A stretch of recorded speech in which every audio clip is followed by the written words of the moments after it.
मांडव्य उपनिषद।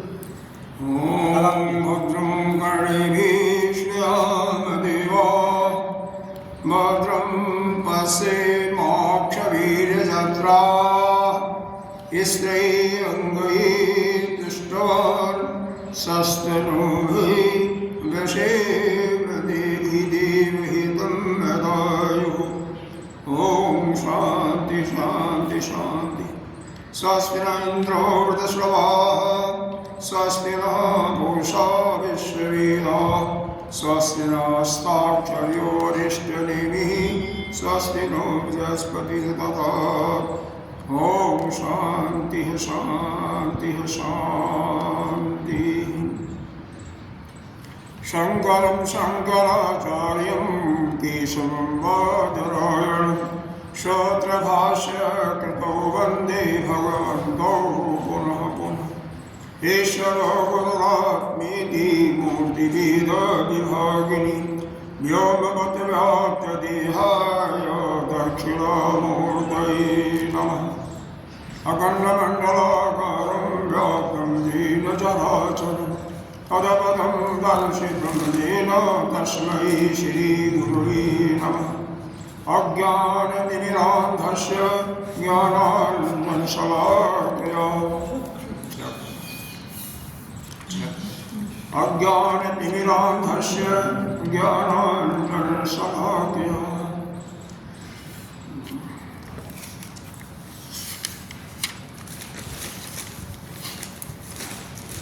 गुरुर्ब्रह्मा गुरुर्विष्णु गुरुर्देवो महेश्वरः गुरु साक्षात् परं ब्रह्म तस्मै श्री गुरुवे नमः।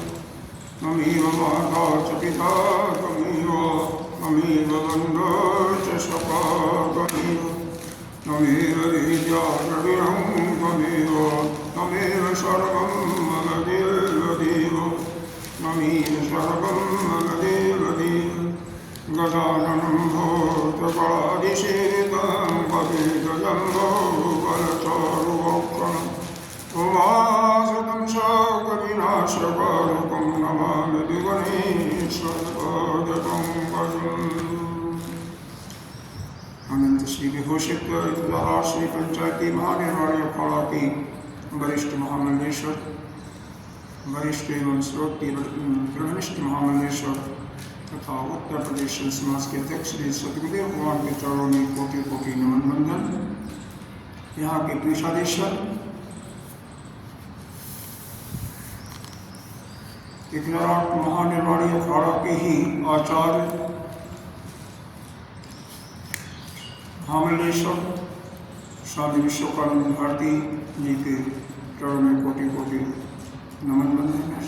यहाँ के अधिष्ठात्री स्वामी जी भक्तजन सभी के अंदर पढ़ने विराजमान उस आत्मस्वरूप परमात्मा को नमन करते हैं। क्या पढ़ना है उसके विषय में तो हम बाद में बात करेंगे। पहले थोड़ा सा मांडव्य उपनिषद के यह जो औलाद शांति प्रकरण चल रहा है यही पर पढ़ेंगे। औलाद शांति प्रकरण अलग शांति प्रकरण चालू करिए। हाँ तो ठीक है। इसके विषय में है क्या है मांडव्य उपनिषद में क्या?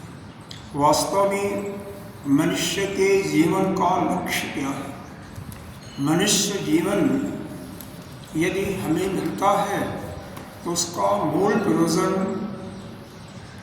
है कि हम इस संसार की जो जीव की गतियाँ होती हैं जाने के बाद उनको अच्छी तरह से समझ करके अपने चित्त में यह निश्चित कर लें जो हमारे वेदों का कथन है कि वह एक ही ब्रह्म है, उसके अतिरिक्त तो इस सृष्टि में कुछ भी नहीं है।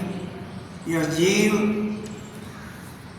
या चिदाभास के ये जगत जो आपको भाषित सत्ता दिखाई पड़ रही है, यह मात्र उसी पर अध्यस्त है। इसका केवल प्रतीति मात्र ही है। यह निश्चित हो जाना ही आपकी अद्वैत की सिद्धि हो जाएगी।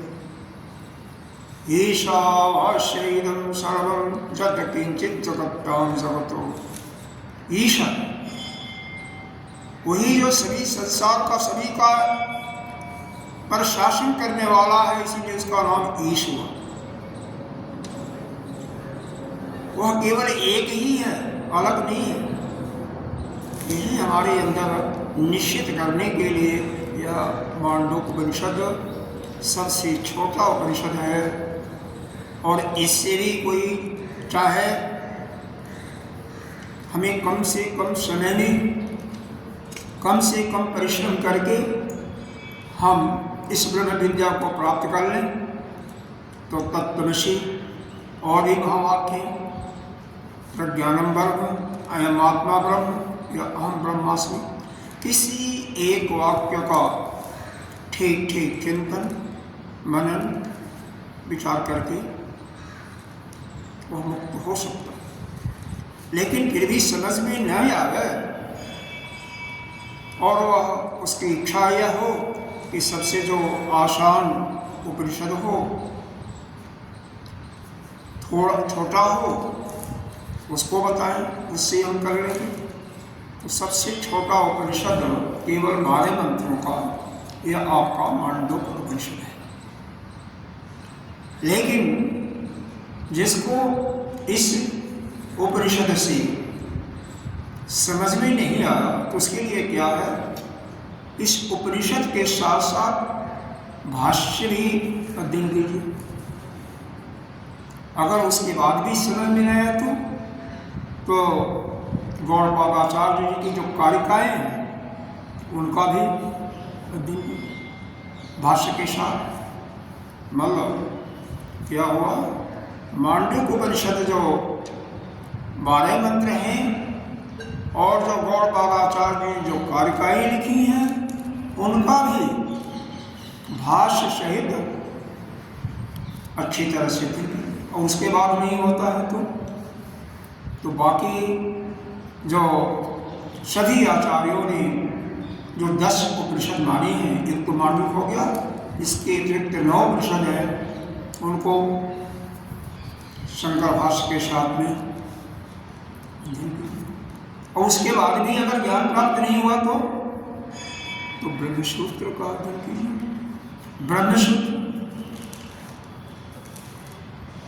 ब्रह्मसूत्र के पहले ही जो 4 मंत्र हैं उन्हीं से ज्ञान प्राप्त, जो भी आपके मन में विक्षेप है, संदेह है, वो दूर हो जाना चाहिए।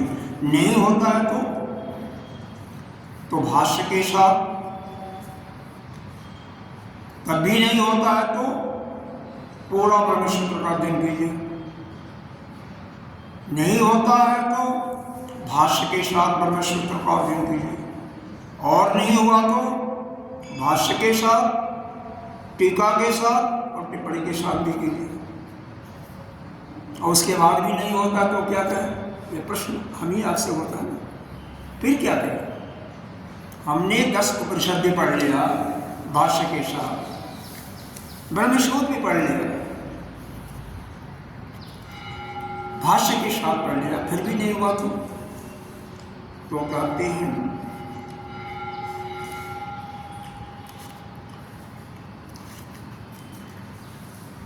कल तरु की शादी, भामती की शादी।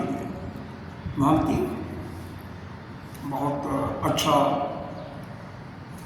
ग्रंथ है जिसमें ब्रह्मसूत्र पर काफ़ी अच्छा व्याख्या किया गया है। तो अगर शंकर भाष्य समझ नहीं आता तो कल्पतरु, रति प्रभा, परिमल, कल्पतरु परिमल, और उससे भी नहीं आता है तो फिर गीता जी को पढ़िए। गीता जी में कितने भाष्य हैं कि उनका नाम लेना भी बड़ा मुश्किल है। सैकड़ों भाष्य क्या है? कल्पतरु भाष्य, कल्पतरु भाष्य, कल्पतरु परिमल भाष्य, रति प्रभा भाष्य अलग है, और भांति का तो नाम बहुत सुना होगा आपने। तो यह विभिन्न नाना प्रकार के जो विद्वान हैं जो उस अपने को उस अपने स्वरूप में सिद्ध कर रखा है, उन्होंने भाष्य लिखा है। अपने जो उन्होंने अध्ययन किया, जो उनका अनुभव हुआ, उसके आधार पर लिखा है। और लेकिन उसके बाद भी हमें नहीं हुआ तो गीता श्रीमद् भगवद गीता के साथ करना चाहिए, वही भाष्य के साथ।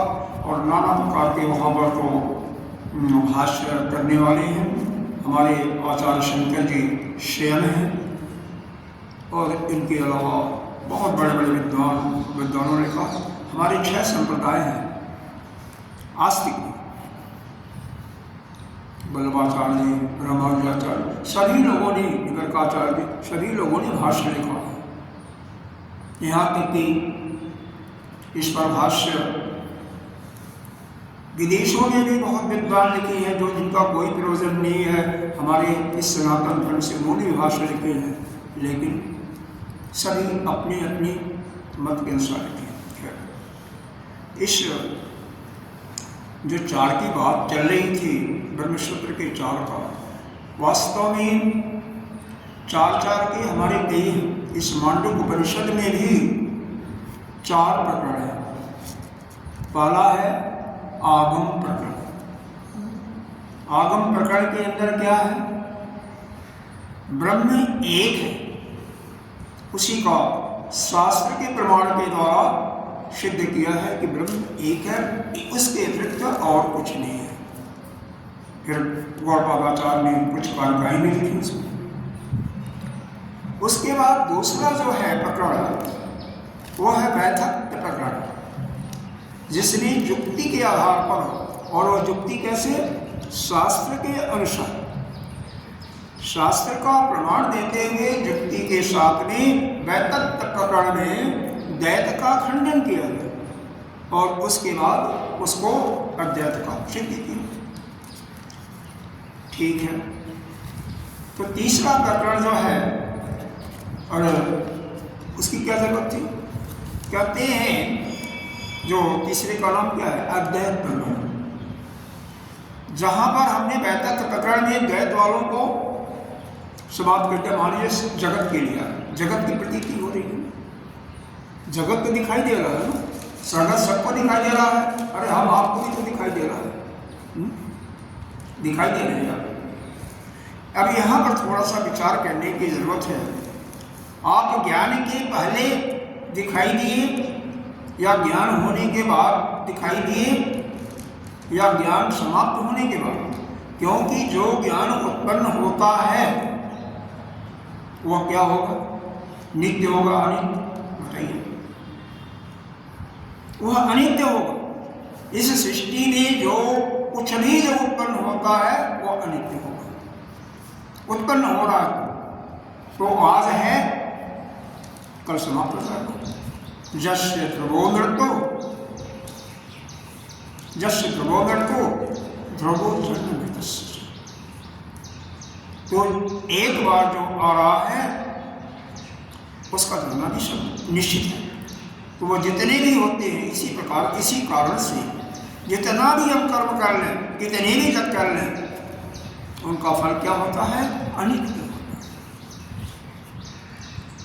नित्य नहीं होता।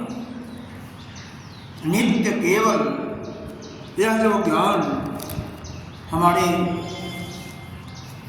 वेदों का ज्ञान जो है, या वेदांत कहिए, उपनिषद कहिए, केवल जो श्रवण मात्र से, इसके पहले इसमें भी कार्य करना पड़ता है।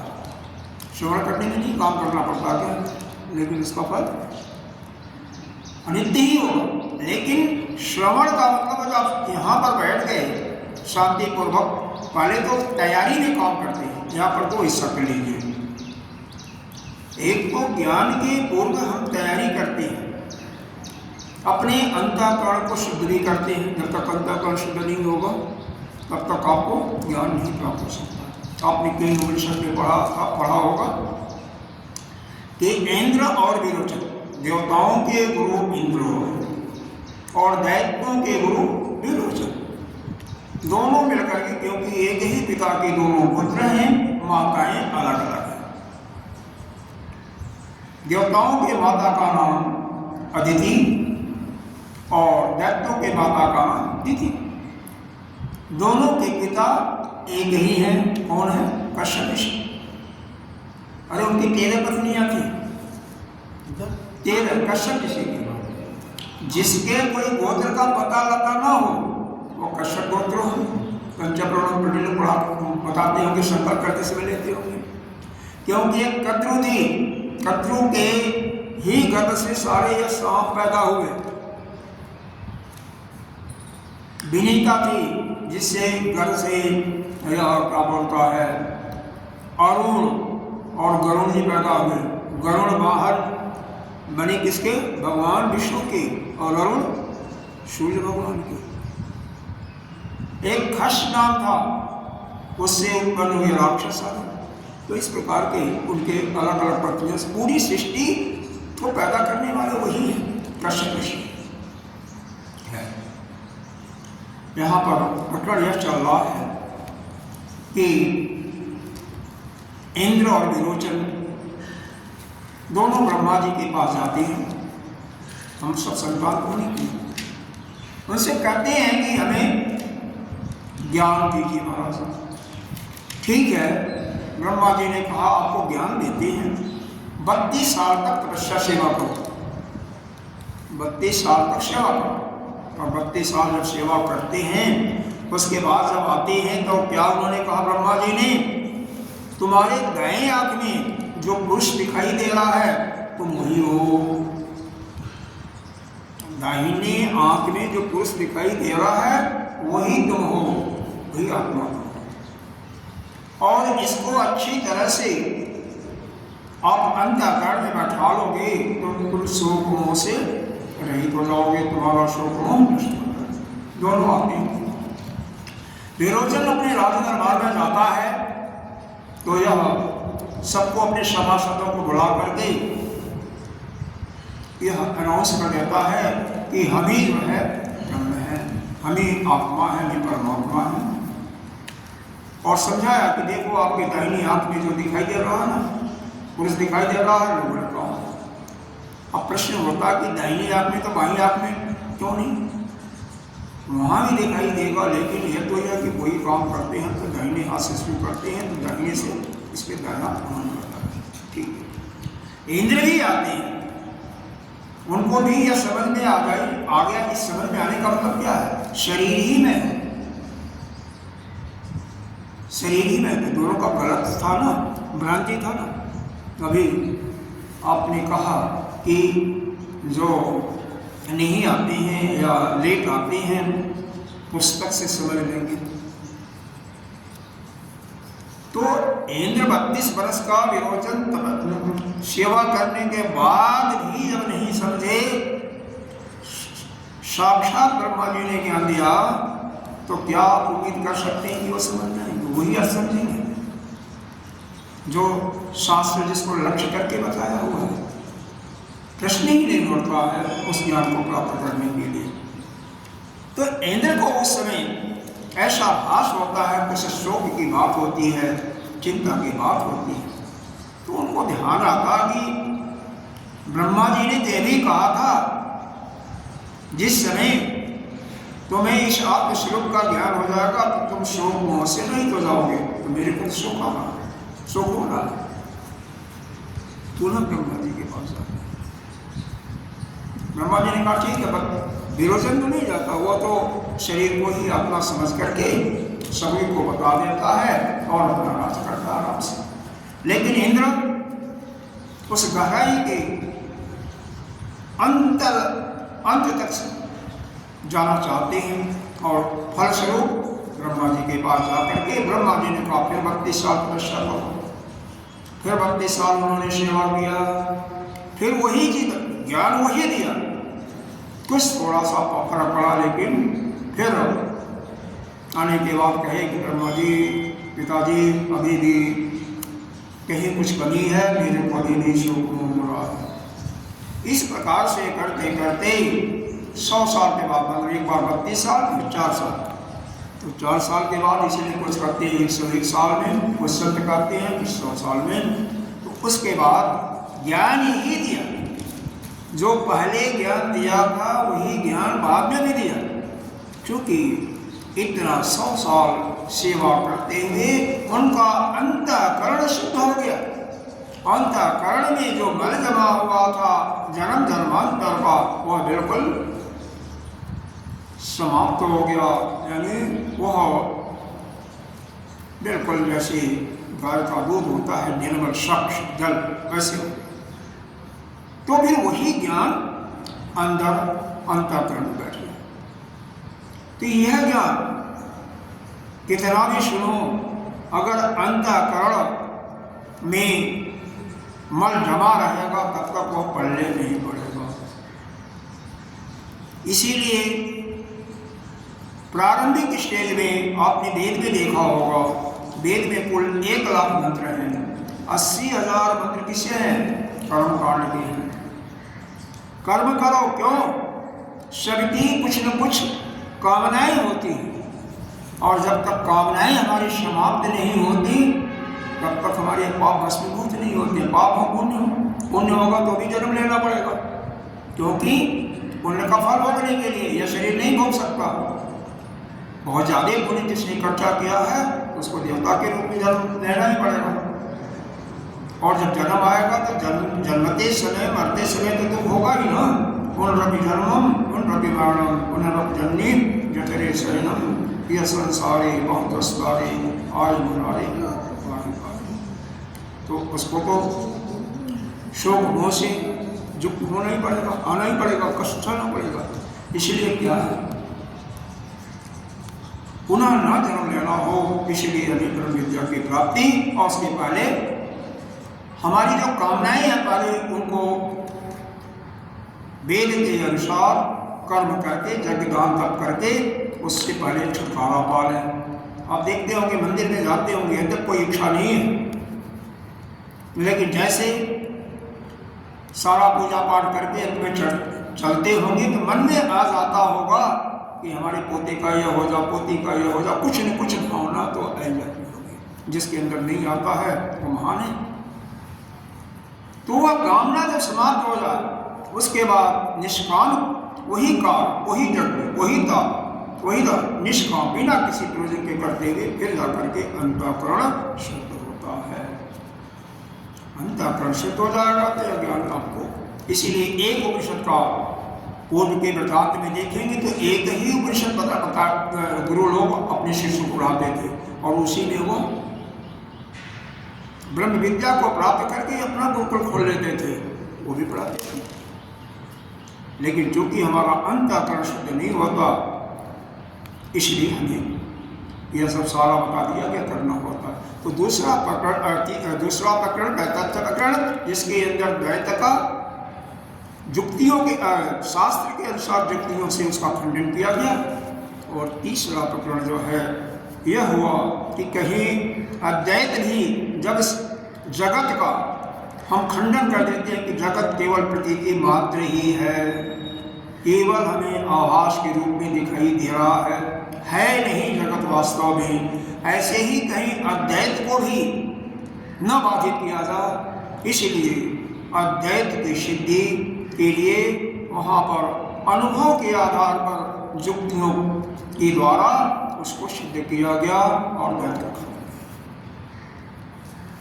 अब अद्वैत के बाद तो निश्चित हो गया, द्वैत का भी खंडन किया, फिर क्या हो गया? चौथा प्रकरण की क्या जरूरत है? चौथे प्रकरण की क्या जरूरत है? समझ में आ रहा बात? कहीं ऐसा तो नहीं कि हम केवल करते जाएं और समझ में जाए। तो चौथा प्रकरण इसलिए शुरू हुआ कि कुछ बौद्ध धर्म में शून्यवादी, वैनाशिक इत्यादि, और हमारे न्याय दर्शन और वैशेषिक यह भी मानने वाले, अरे वैशेषिक वाले भी 7 पदार्थ मानते हैं, न्याय वाले 16 पदार्थ मानते हैं। वो आत्मा को मानते नहीं, वो तो मानते आत्मा पदार्थ है। तो उनको कैसे खंडन किया था? तो उनको खंडन करने के लिए, क्योंकि बौद्ध में 4 मत हैं, मोटे तौर पर दो मानते हैं, एक बाह्य और दूसरा आंतरिक। एक योगाचार्य है जो कि विज्ञानवाद है, क्षणिक है। एक का मध्यांतरी शाखा है जो कि शून्यवाद है। तो इस प्रकार से इन चारों को खंडन करने के लिए यह हुआ। तो कैसे खंडन किया? उसके 2 तरीके अपनाए। अननोन उनके ही शास्त्रों का अध्ययन करके एक दूसरे के प्रति जो खंडन किए हैं उन्होंने, तो उन्हीं के द्वारा उनका खंडन किया गया। क्यों? न्याय वाले उस तत्व को नहीं मानते जो वैशेषिक वाले कहते हैं। बौद्ध में भी जो क्षणिकवाद वाले हैं वो शून्य को नहीं मानते, शून्य वाले उनको नहीं, विरोध करते हैं, परस्पर विरोध है। तो परस्पर विरोध के द्वारा हमारा अद्वैत सिद्धांत किसी का विरोध नहीं करता, ये तो अविरोध है, किसी का विरोध हम नहीं करते। लेकिन उन्हीं के विरोधों को जो एक दूसरे का आलोचना करते हैं, उन्हीं को दर्शाते हुए उनका खंडन हो जाता है। इस प्रकार से उनका खंडन कर देते हैं। और दूसरा, एक जैसे एक लकड़ी है, उसमें आग बीच में सुलगा दिया, उसको घुमा रहे हैं, तो जैसा घुमाते जाएंगे चारों तरफ आकृतियां बनेगी, और जब वो अग्नि समाप्त हो जाएगी या दीपक रखी, दीपक शांत हो जाएगा, तो सारी आकृति क्या हो जाएगी? आपकी दृष्टि से गायब हो जाएंगी। वो नहीं होगा ना, सारी दृष्टियाँ, सारी आकृतियाँ आपकी शांत हो जाएंगी, ओझल हो जाएंगी, बिल्कुल शांत हो जाएगा। उसी प्रकार से यह द्वैत का सिद्धांत पूर्ण रूप से जब शंकाओं से रहित हो जाएगा, द्वैत का पूर्ण रूप से आप खंडन करके केवल अद्वैत में रहेंगे, तो बिल्कुल आपको उस परम शांति की प्राप्ति होगी। इसीलिए यह अलात शांति, अलात का मतलब यही है, किसी अग्नि के गोले को घुमा रहे हैं और जब पूरा शांत हो गया तो पूरा शांत, तो सारे आकृतियाँ समाप्त और आप शांति में बैठे। इसी कारिका के अंदर इसमें 100 कारिकाएँ हैं। इस अलात शांति प्रकरण में 100 कारिकाएँ हैं। 47, 48, 49, 50 4 कारिकाओं में अलात शब्द का विशेष रूप से व्याख्या किया गया। इसी इन 4 कारिकाओं में अलात शब्द का व्याख्या किया। तो यह बता रहे थे कि 4 का वह है, तो इस 4 में आपका मांडुक्य उपनिषद में पाला क्या है? पाला हो गया आगम प्रकरण, दूसरा हो गया वैतथ्य प्रकरण, तीसरा हो गया अद्वैत प्रकरण, और चौथा हो गया अलात शांति। 4 नाम तो याद ही होंगे, रहेंगे। आगम में क्या किया गया? उस अद्वैत की ही शास्त्र के अनुसार, प्रमाण के आधार पर उसका सिद्ध किया। और वैतथ्य में ये जो द्वैत है, वैतथ्य का मतलब होता है एक प्रकार से उसको मिथ्या साबित करना। किसको? द्वैत की जो प्रतीति होती है, जैसे जगत है, हमें आभास होता, तो उसको मिथ्या सिद्ध किया गया। कैसे? शास्त्र के आधार पर युक्तियों के माध्यम से। और उसी को अद्वैत प्रकरण में कहीं अद्वैत को भी जैसे हमने जगत को मिथ्या किया, वैतथ्य प्रकरण के अंतर्गत एक स्वप्नवत जैसे विशेष करके जिसको स्वप्न नहीं आता है ना, वो ब्रह्म विद्या को कभी नहीं प्राप्त कर सकता है, ये याद रखिए। क्योंकि वैतथ्य प्रकरण में स्वप्न भी एक मुख्य रूप से दृष्टांत दिया गया, क्योंकि स्वप्न के अंदर जो कुछ हम देखते हैं वह थोड़े समय के बाद क्या हो जाता है, गायब हो जाता है। जागृत में अवस्था में जो हमारी कामनाएं पूरी नहीं हो पाती, वही कामनाएं मन उन कामनाओं को भोग करने के लिए सूक्ष्म रूप से नाना प्रकार के उपकरण तैयार करके वह सुख भोगता है। इसीलिए उसको क्या हुआ, क्या कहते हैं, यह स्थूल भोग करता है। कौन? विश्व जागृत अवस्था वाला। तो सूक्ष्म अवस्था वाला कौन है? तेजस। वह क्या भोग करता है? सूक्ष्म वस्तु का भोग करता है। तो उस अद्वैत प्रकरण में युक्तियों के आधार पर, जो युक्तियां अनुभव के आधार पर है, युक्तियां तो वैतथ्य प्रकरण में भी है, लेकिन वह शास्त्र आधारित था और इसमें अनुभव आधारित, अनुभव के आधार पर उसको पक्का किया गया। अद्वैत नाम ही यही है कि अद्वैत के अतिरिक्त और कुछ नहीं है। लेकिन फिर बाद में ये जो नास्तिक दर्शन थे, उनको भी,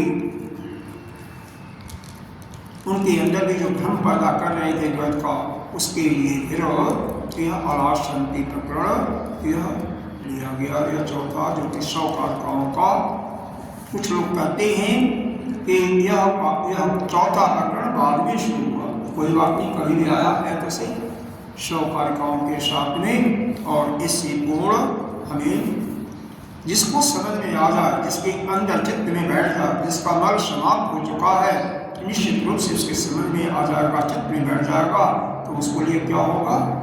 परम शांति की प्राप्ति। इस परम शांति की प्राप्ति जिसको पूर्ण रूप से वैराग्य नहीं हुआ है, इससे यह संसार के जितने भी भोग जनित पदार्थ हैं, कहाँ से भोगते हैं? शब्दों का माध्यम क्या है? कानों से। कानों से हम क्या सुनते हैं? शब्दों को। बढ़िया बढ़िया। अरे आप लोगों की बात नहीं, अब किसी गाड़ी में चढ़िए, बस में चढ़िए, तो आप देखेंगे क्या, जितनी भी ज्योतियाँ क्या कानों में डाल लेते हैं और सुनते रहते हैं, जेब में या उनके थैले में पड़ा रहता है मोबाइल। कोई बात करे तो बोलेंगे नहीं, क्योंकि सुनाई नहीं देगा। सुनाई नहीं देगा तो कैसे बोलेंगे? ऐसा चलता है। और घंटों फल क्या होता है? कान भी समाप्त हो जाता है, कान की आवाज़ भी जल्दी चली जाती है, और बाकी संसार का भटकाव भी बढ़ जाता है। दूसरा है रूप। कहाँ से? चक्षु के माध्यम से। श्रोत इंद्रिय से तो शब्दों का आया, और यहाँ से इस रूप इंद्रिय से चक्षु से आपका रूप देखा, अच्छा सौंदर्य देखा, मन भटक गया ना। कोई भी ये जो आपकी वासना अगर कितनी भी अवस्था कैसे भी हो गए हो, तो वह वासना समाप्त नहीं होती, वह कामना समाप्त नहीं होती जब तक उसका क्षय नहीं होता। और वह कामना जब उस योग्य, उस कामना के फल के भोगने के योग्य जो वातावरण है वह बन जाता है। बनाने वाला कौन है? प्रकृति अपने आप बना लेती है। तो जब वह बन जाएगा तो फिर आपका मन साधना से प्रतीक हो जाएगा, गिर जाएगा। तो चाहे किसी वस्तु को इसी प्रकार से बाकी चीजों का ले लीजिए, रचना का भी, त्वक का भी और घ्राण का भी। मूल रूप से यह दो इंद्रियां, यानी जो आपने कभी सुना श्रोत इंद्रिय से, या कभी देखा, या कभी अनुभव किया हुआ, वही वासना के रूप में आती है। और तीनों को निकालने के लिए क्या होगा? पूर्ण वैराग्य लाना पड़ेगा। तो जब तक आपके अंतर्गत पूर्ण वैराग्य नहीं होता, तब तक आप आगे नहीं बढ़ पाओगे। पूर्ण वैराग्य के लिए कोई तरीका तो होना चाहिए। आप कहते हो पूर्ण वैराग गाओ, तो पूर्ण वैराग का तरीका यही है, दोष दृष्टि देखो, जितनी भी भोग वस्तु है, कोई रूप ले लो, कोई स्त्री है, कोई लड़की है, देखा, उस पर आप मुक्त हो गए, तो विचार करो कि उसके अंदर क्या है। आप विचार करने से आप पाओगे उसके अंदर तो मल, मूत्र, कफ, रक्त, मज्जा, मांस, हड्डी और क्या, अरे नेत्रों से भी मल निकलता है, जितने भी रोए हैं अरबों खरबों, उससे भी मल निकलता पसीने के रूप में, मुंह से भी बदबू निकलता है, कानों से भी निकलता है। उसका विचार करके उसको खंडन कर सकते हो, बिना दोष दृष्टि लाए हुए उस पर आप विजय नहीं प्राप्त। तो दोष दृष्टि से देखो, इसको मीठा बहुत अच्छा लगता है, फिर क्या करें, उसने क्या दोष देखे, मीठा तो बहुत अच्छा होता है, रसगुल्ला बहुत बढ़िया होता है, क्या देखें, अरे भाई यह विचार करो उसके खाने से होगा क्या, उसमें ग्लूकोज की मात्रा होती है, और ग्लूकोज आपके शरीर के लिए जितना ज़रूरत है उतना तो ऑब्जर्व हो जाएगा, जो ऑब्जर्व नहीं होगा वह पित्ताशय में लीवर के पास जमा हो जाएगा, और जमा होते होते जब बढ़ने लगेगा तो क्या होगा, लीवर का इनलार्जमेंट हो जाएगा, जब वो वहाँ से भी नहीं हुआ तो क्या, रक्त की जो वाहिनियाँ हैं उनमें जाएगा तो क्या होगा, कंजेशन हो जाएगा, पतली हो जाएगी, तो क्या बढ़ेगा, शुगर, हार्ट की बीट, हार्ट अटैक भी होगा, ऊपर वाले नशे में जाएंगे तो माइंड का भी, ब्रेन हमेज भी होने की, इस प्रकार के हर एक अवगुणों पर अच्छी पहले तो ज्ञान प्राप्त करो, वह पराविद्या के अंदर आता है, तो पराविद्या के अंदर नहीं है, यह उपनिषद तो पराविद्या को बता रहा है ना, लेकिन पराविद्या में बिना अपराविद्या के परिपक्वता हुए आप इन दोषों को जान नहीं सकते, उसे निकाल नहीं सकते, तो दोषों को निकालने के लिए वो करना पड़ेगा। फिर किसी सज्जन ने बताया कि हम प्राणायाम के द्वारा अपने मन को शांत करके निश्चित रूप से अपने मन को स्थिर कर लेंगे और कामनाओं को दूर कर लेंगे, ठीक है, निर्विष समाधि से हमारे काम भी नष्ट हो जाएंगे, ठीक है, करो। तो देखने में क्या आया, क्योंकि ये बहुत ही परीक्षा किए गए पतंजलि जी का जो कि दर्शन के अनुसार सूत्र क्या, कि जो भी कलुषित होती है मन के वो नष्ट हो जाते हैं, इनमें तीन का संयोग होता है, मन, ब्रह्मचर्य और श्वास। श्वास अगर छोटी से छोटी हो गई तो मन आपका भी बिल्कुल शांत हो जाएगा, श्वास बहुत तेजी से चल रहे तो मन भी बहुत तेजी से चलेगा, ब्रह्मचर्य भी उसी के साथ है, श्वास बहुत सूक्ष्म हो गई, सूक्ष्म से सूक्ष्म, तो ब्रह्मचर्य भी आपका स्थिर रहेगा, उसमें खंडित होने के चांसेस नहीं होते। लेकिन एक दृष्टांत दिया किसी संत ने,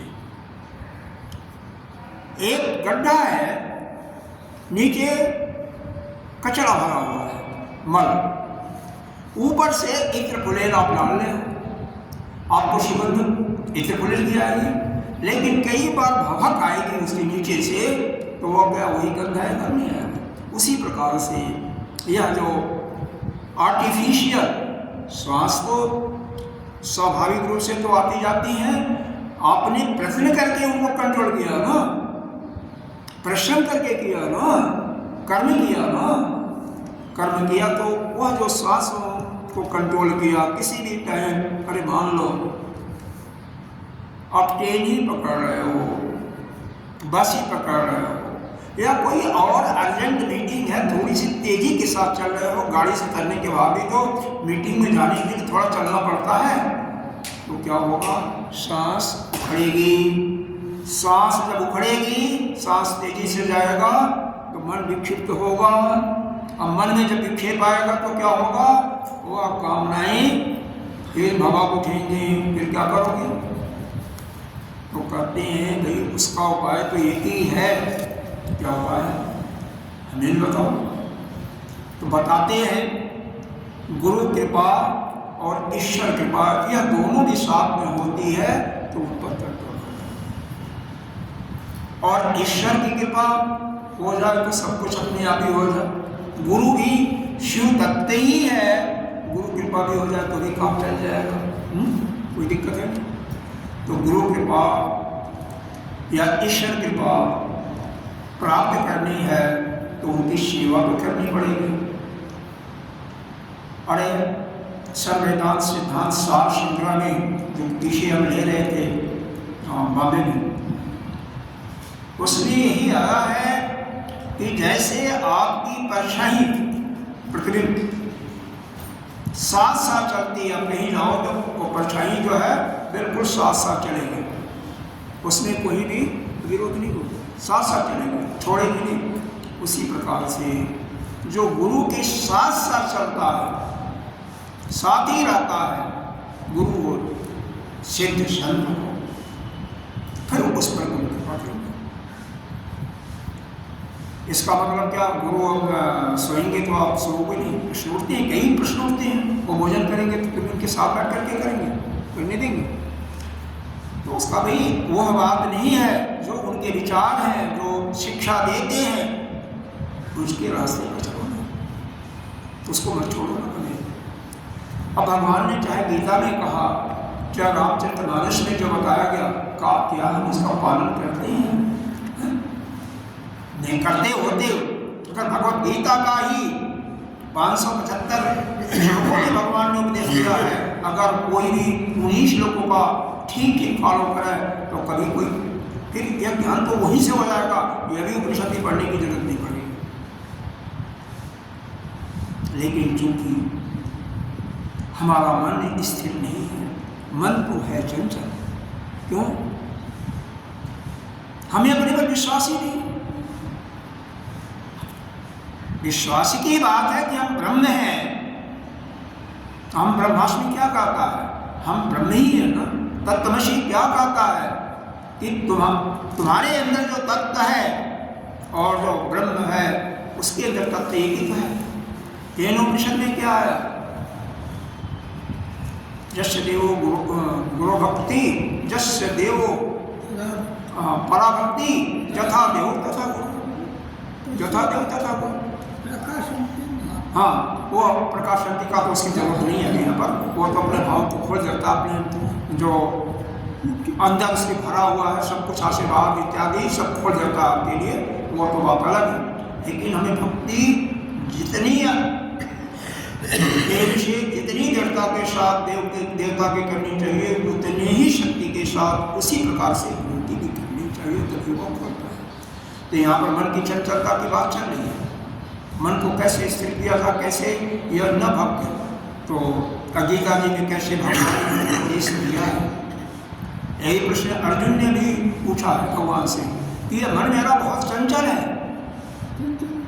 यह मानता नहीं है। तो वहाँ पर भी पतंजलि योग दर्शन में भी दिया है, इसका केवल साधन है अभ्यास और वैराग्य। वैराग्य का प्रकट चल रहा है।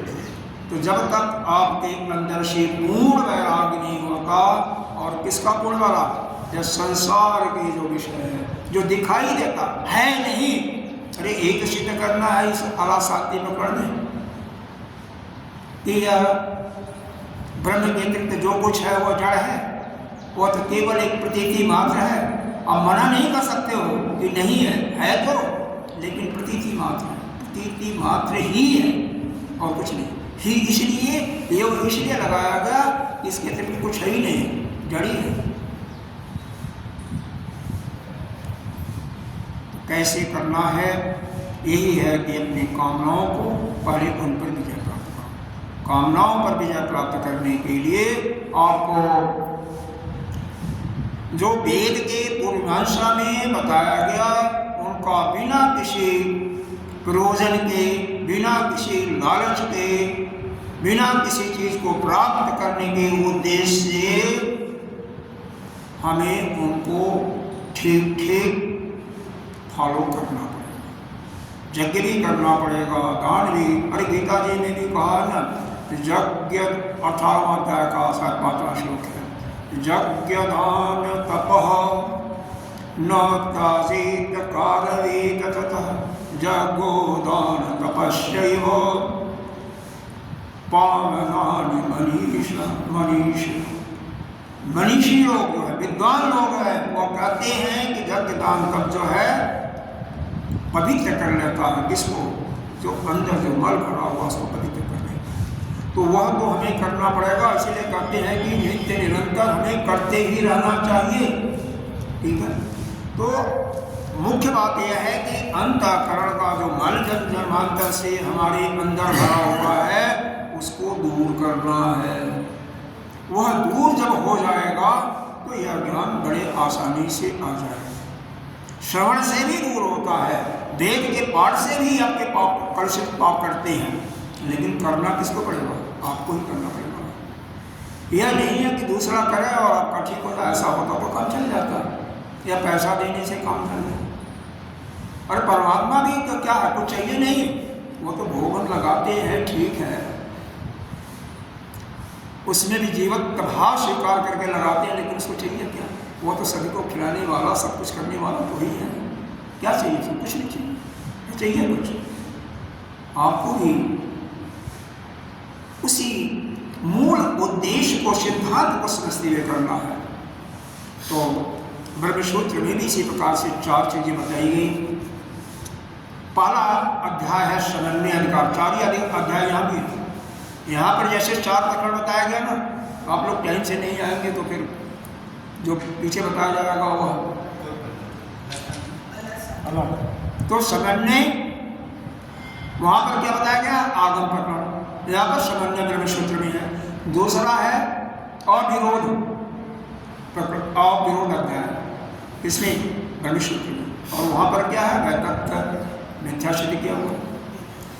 तीसरा ब्रह्मसूत्र में आता है साधन, साधना कैसे करनी, साधन अध्याय, साधना के अंदर जो भ्रम है उनको दूर करने के लिए, और वहाँ पर क्या आता है, अद्वैत। चौथा जो आता है इधर ब्रह्मसूत्र में फलाध्याय, और उधर आता है जो आपका चल रहा अलाप शांति प्रकरण। अलाप शांति प्रकरण के लिए अभी हमने बताया कि 47, 48, 49, 50 4 कारकाएँ मांडुक्य की, गौड़पादाचार्य की, वह जरूर थोड़ा सा देख लीजिएगा। हालांकि इसका विस्तृत हमने बता दिया। यही 4 ही चीज का, आत्मा के 4 जो पाद हैं, आत्मा के 4 पाद, ओंकार के 4, यहाँ भी 4 शब्द हैं, अ, उ, म और हल, उन्हीं से इनका भी तुलना किया गया है। दूसरा, जागृत अवस्था का हमारी ये कौन है, वैश्वानर या विश्व कहिए, उसका कहाँ से देते हैं, यह जो आपका विराट पुरुष, बस उसी को मानिए विराट पुरुष। स्वप्न अवस्था का मानिएगा तेजस, तेजस क्या है, हिरण्यगर्भ। सुषुप्ति अवस्था का प्राज्ञ, उसका कौन है, वही ईश्वर है। और अंतरिया अवस्था का वही आत्मा, वही ब्रह्म है। एक को एक पाद से हम जोड़ेंगे तभी जाकर के इसका होगा। तो चारों के 4 ओंकार में भी लिया गया, 4 ही आत्मा के 4 पाद, इस मांडुक्य उपनिषद के 4 प्रकरण, ब्रह्मसूत्र के 4 अध्याय, इस प्रकार से 4 की संगति आती है।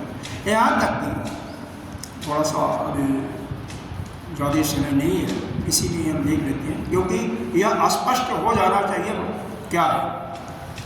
फिर बाद में पढ़ने में तो बहुत सिंपल संस्कृत है, बहुत आसान है, थोड़ा सा अन्य करने आ जाएगा ना तो अर्थ खटाखट चलता जाएगा और कोई दिक्कत नहीं।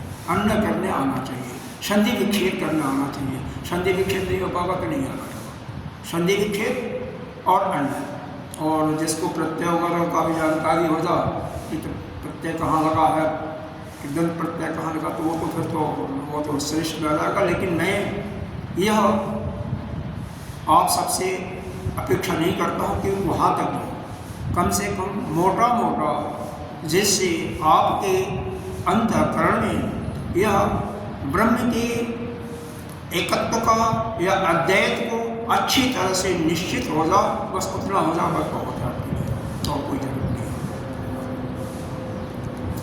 तो यहाँ पर देखेंगे 4 में कौन सा आया? जागृत अवस्था। मांडव्य उपनिषद किस पर बेस है? अवस्थाओं पर बेस है ना। हर एक उपनिषद में अलग अलग चीज लिया हुआ, कहीं कोशों पर लिया गया, कहीं अवस्थाओं पर लिया गया, इसलिए हर जगह लिया गया अलग अलग। तो यहाँ पर अवस्थाओं पर लिया गया। जागृत अवस्था में भी 4 पर लिया। क्या है? बहिष्प्रज्ञ। एक तो जागृत अवस्था हो गया, बहिष्प्रज्ञ। और वहाँ पर क्या है? भोक्ता क्या है? अस्थूल भुक है। और उसका अभिमानी देवता क्या है? विश्व या वैश्व। अंत प्रज्ञ आ जाएगा, सपन अवस्था में जाएंगे तो अंत प्रज्ञ हो जाएगा। पहला सपन अवस्था और फिर अंत प्रज्ञ। और भोग क्या है उसका? सूक्ष्म भोग है। और अभिमानी देवता क्या है? तेजस। अभी बताया है, बार बार बताने से कोई दिक्कत है नहीं, लेकिन थोड़ा सा माइंड को लगाते रहिए कि याद हो जाए तो अच्छा। पीछे जो पढ़े हैं ना, 5 ही श्लोक में आया, 3, 4, 5 में तीनों आ गया है। 3, 4, 5 में जागृति स्वप्न सुषुप्ति, बाद में कर्काओं के द्वारा उसका विस्तार किया गया है। सुषुप्ति में 4 बात वहाँ भी है। सुषुप्ति अवस्था, उसका मानी क्या हो गया? प्राज्ञ। भोग क्या है? आनंद। आनंद। और ज्ञान में क्या है? यहाँ पर अंतःप्रज्ञ, बहिर्प्रज्ञ, अंतःप्रज्ञ, वहाँ पर क्या है? प्रज्ञान घन का खजाना वहीं है, प्रज्ञान। और क्रियावस्था को अंतिम अवस्था, जिसका आवास शांति प्रकरण में वर्णन चलेगा, चल रहा है या चलेगा, उसके लिए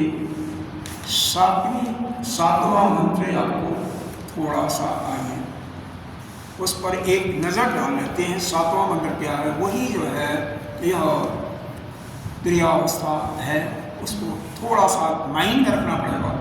यह जब तक अला शांति प्रकरण पढ़ रहे हैं और हमेशा याद रहेगा तो ही अच्छा है। 4 अवस्थाएं कम से कम मांडव्य उपनिषद के बाद और किसी उपनिषद को पढ़ने की आवश्यकता न हो। यह अच्छी हम पढ़ते रहिए, लेकिन ज्ञान में तो निश्चित रूप से बैठ जाए हमारे अंतःकरण में, उसमें कोई इवट ना आवे, कोई शंका ना आवे ना। शंका आएगा तो मामला ना पड़े। भ्रम क्यों होता है? शंका से। हमारा यह निश्चित क्यों नहीं होता है? निश्चित इसीलिए नहीं होता कि हमारा अनुभव जो लोक व्यवहार है, उसके आधार पर जो हमारे मन में जो अपेक्षा होती है, हम उसी को चाहते हैं यहाँ से मिले।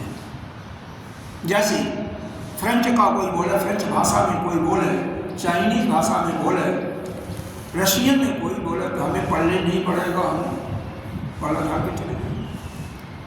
संस्कृत ही अगर बोला जाए, अगर आपके समझ में नहीं आएगा तो क्या कुछ फायदा नहीं है। तो उसी प्रकार से जब, क्योंकि शब्द और उसके अर्थ में बीच में एक शक्ति होती है, बिना उस शक्ति के शब्द का अर्थ ठीक ठीक हमें मालूम नहीं होता है। और वह शक्ति क्या है? उसका आधार हमारा ये लोक व्यवहार में कैसे, यानी हमारी समझ क्या है। हमारी जिस रूप में समझ होगी उतना ही तो हम समझेंगे। हमारी समझ ही नहीं होगी तो क्या करेंगे? तो अपनी समझ को बढ़ाने के लिए हमें स्वाध्याय करना ही चाहिए नित्य निरंतर। और यहाँ से करने के बाद फिर घर पर ही कम से कम एक बार जरूर दोहराइए। क्या पढ़ा गया? अब तो हमने अभी शुरू कर दिया है कि कम से कम आपको वीडियो भी मिल जाए। और उससे पहले जो भी करता हूँ, पिछले साल से शुरू कर दिया था और भेजता ही करता था सबको।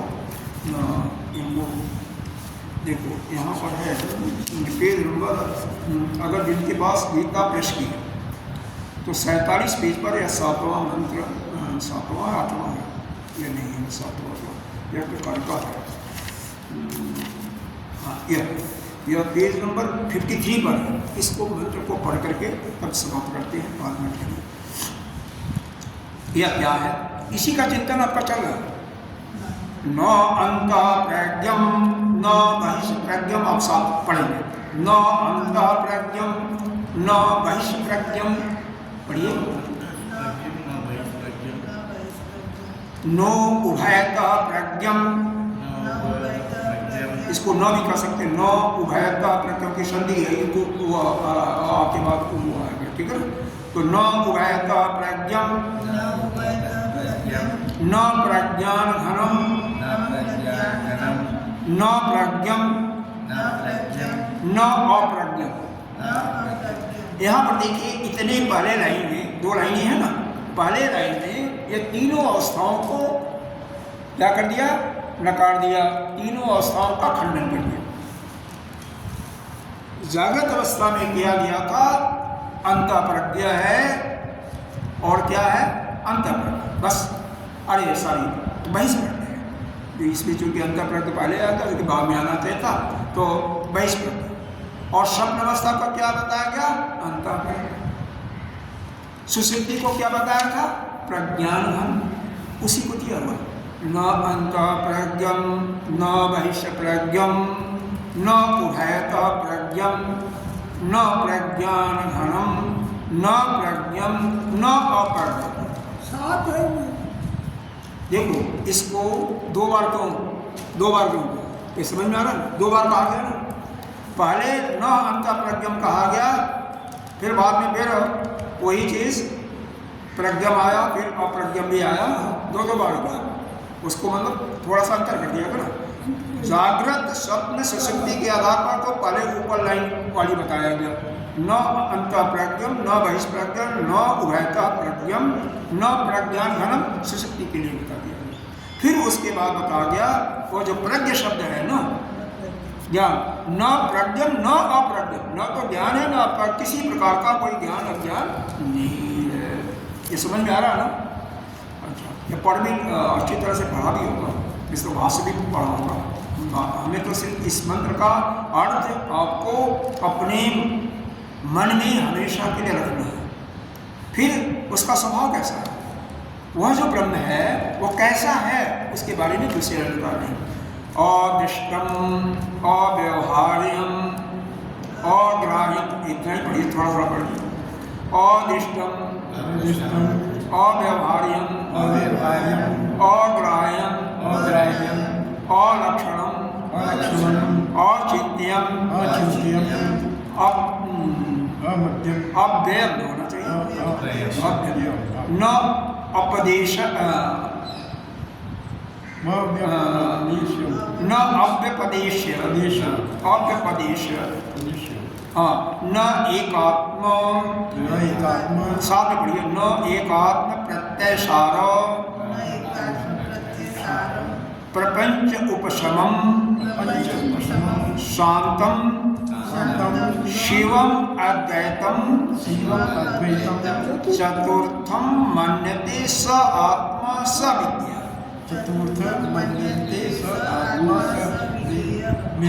अंतिम वाला याद रखिए, क्या है, वह शांत है।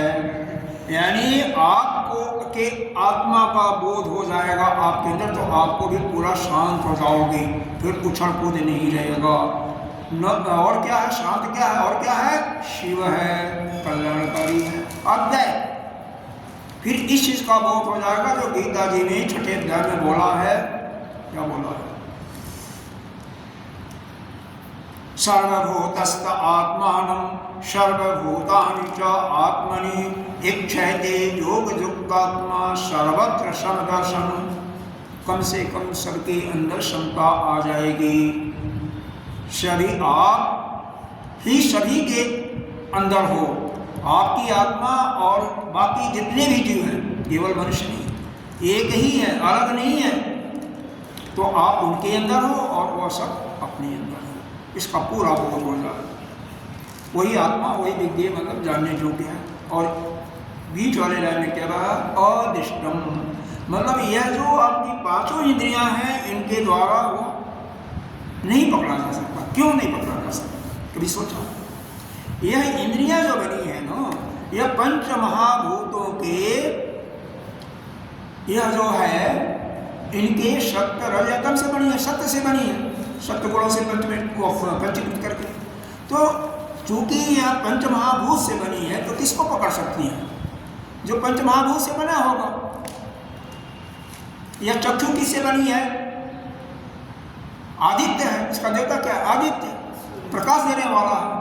तो जहां पर प्रकाश होगा उसी को तो पकड़ेगा, उसी को ग्राह्य कर सकती है। और वह परमात्मा तो वह नित्य रूप है, वह पंचमहाभूतों से बना ही नहीं है, तो इसको कैसे आप देख सकते हो? अरे किसी भोग वस्तु को या जो देखते हो इन नेत्रों के द्वारा या कानों के द्वारा सुनते हो, रसना के द्वारा चखते हो, किस लिए? वह भी अगर पंचमहाभूत से बना हुआ तभी आप कर सकते हो। अगर पंचमहाभूत से न बना हो तो नहीं कर सकते हो। और वह आत्मा पंचमहाभूतों का ही है, तो दिव्य है। इसीलिए अदृष्टम, अग्राह्यम, मतलब 5 के 5 इंद्रियां, 10 इंद्रियां से इसको नहीं पकड़ सकते हो। और क्या दिया? अव्यवहार्यम, उसको व्यवहार भी नहीं कर सकते, कुछ नहीं कर सकते, लक्षण भी कोई नहीं, अलक्षण, अचिंत्य, उसका चिंतन भी नहीं कर सकते हो। यहाँ पर प्रश्न उठता है, जब हम चिंतन नहीं कर सकते हैं कोई उसका, इसीलिए बताया है ना निराकार। आपने बोध में यही आया है ना, क्या? निर्गुणम निष्क्रियम नित्यो निर्विकल्पम निरंजनम निर्विकारो निराकार नित्य मुक्त निर्मलम। निराकार है, और जब निराकार है तो भाई कैसे देखोगे? हमारे अंदर, उनके अंदर कैसे देखोगे? केवल अनुभव। यह जो पंचभूत की इंद्रियां हैं इनसे कुछ नहीं होगा। फिर क्या? उसी का प्रकाश, उसी की शक्ति जो चिदाभास को मिल रही है जीवत्व को, वहीं से बुद्धि के द्वारा धीरे धीरे अनुभव कब होगा? जब ध्यान की गहराई में जाओगे। और जब ध्यान ही जो नहीं करता वो क्या देख पाएगा? कुछ नहीं। ध्यान की गहराई में जाना पड़ेगा। और नित्य निरंतर तो नहीं कर सकते हो, चलो मान लेता हूँ, लेकिन वहाँ पर तो शब्द है नित्य निरंतर। जो संसार से, संसार के विषयों से अपने को अलग करके केवल उसी में, उसी का विषय। तो गोपियों को देखो, गोपियाँ क्या करती हैं? हर क्षण उस परमात्मा का चिंतन कर रही है ना। ठीक है, वो हमसे बहुत आगे थी, क्योंकि वो पिछले जन्मों में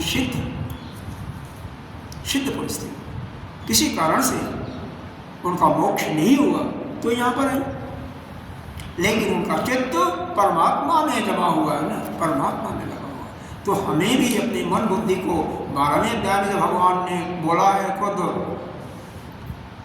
मई अधस्त, मई में मन में मई अधस्त मई बुद्धि निवेश मई एव ऊर्ध्वं न संस। मन बुद्धि को लगाओ ना परमात्मा में, क्यों नहीं लगाओ? और यह समय एक बार जब खिंच जाएगा तो कैसे खिंचेगा? जब उनके गुणों का, उनके लीलाओं का नित्य निरंतर चिंतन करोगे। एक दिन करो या 1 महीना करो, 1 साल करो, बाद में छोड़ दो तो नहीं चलेगा। यह नित्य निरंतर। भोजन करते हो, नित्य नहीं करते हो, दोनों टाइम तीनों टाइम करते हो, तो उसी प्रकार से उसका नित्य निरंतर चिंतन जिस जो करेगा उसी को वह ज्ञान है। तो इसीलिए यहाँ पर यह बताया गया कि वह आदिष्टम है, अव्यवहार्यम, अग्राह्यम, अलक्षणम, अचिंत्यम, अपदेशम और अव्यपदेशम। अव्यपदेश, अव्य मतलब अव्यय रहित है। एकात्म प्रत्यसार, वह एक ही स्वरूप में है। प्रपंच का उपशम है, यानी उसमें कोई प्रपंच दिखावटी बना भी नहीं है। शांत शिव अद्वित रूप है, वही आत्मा, वही साक्षात जानने योग्य है। यही के साथ इसको हम समाप्त करते हैं। ओम पूर्णमदः पूर्णमिदं पूर्णात् पूर्णमुदच्यते